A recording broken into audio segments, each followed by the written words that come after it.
Well, to be honest, initially you wouldn't even tell that your voice is an option in terms of career because as a guy or as a boy, your voice probably breaks when you're around 12, 13. So until that time, you don't know whether you've got a good voice, you don't know what you're dealing with. But in my case, when I was at high school, I was at a boarding school, I started getting people telling me that I have a good voice when I was around that age. But even then, I didn't know that there was a career called being a voiceover artist or anything of that sort.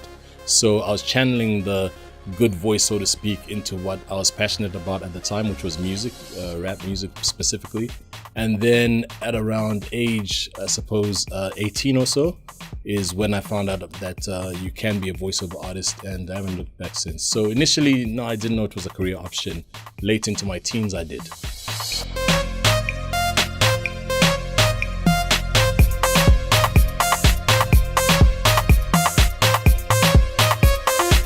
Are we on the right path in 2018? We probably are to some degree.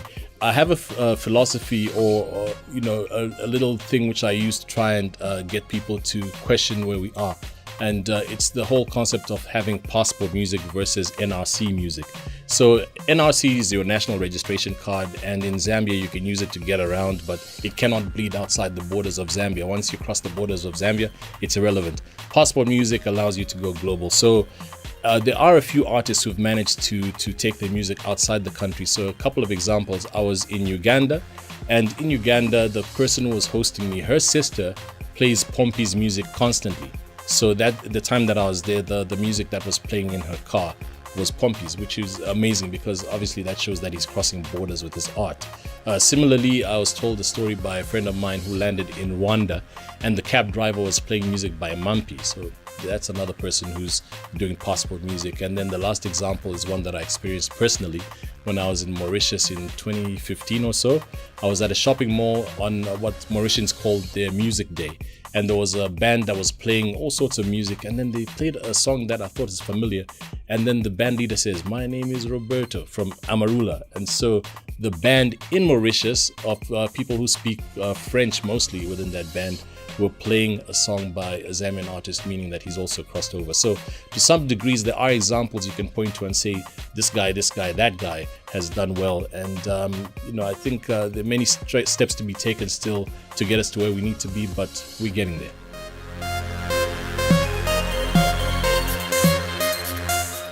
Yes, we have a few projects on the go. So one of them is a podcast called Key Africans Unlocked, which I'm hosting alongside a good friend and collaborator whose name is Zubs.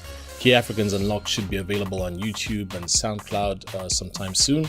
And then hopefully the book that I've been writing for so long will be out. My editor tells me that she should have it ready early part of this year. And if that's the case, then hopefully before mid-2018, the book will be on shelves. So those are the two projects I'm excited about. There might be more music, but stay tuned.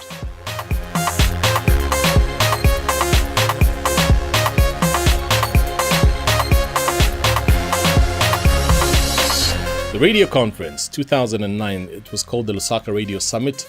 We did 3 editions before it discontinued, and the motivation behind it was just a desire to try and make radio better where it started for me. So I began my radio career at Radio Phoenix in 1996, and each time I'd go to Zambia on holiday or whatever, after being based in South Africa, I'd always listen to radio and see whether it's improving. And truth be told, from the time that I was on radio, the practices that are being implemented today are fields ahead. So radio has improved. So the motivation was just to create a platform in which radio practitioners from Zambia, from South Africa, could be in one room and share knowledge. And it worked well. It just became an expensive venture in the end. And hopefully, before I'm put in the box, we'll do the Radio Summit in some form.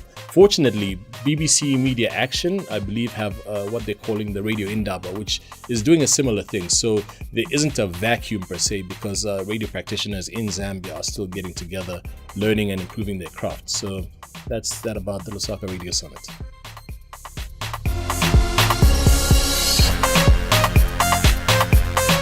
My favorite Zambian dish, I suppose, would be kapenta. But topping kapenta, believe it or not, finkubala. Love that stuff.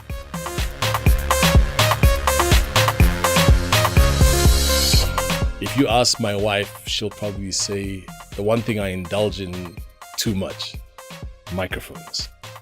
But the first microphone I bought, I think I was 18, and yeah, I don't know how many I've got in my collection at the moment, but there's always a reason to get a new microphone. Not all microphones are made the same, so I think that's probably it.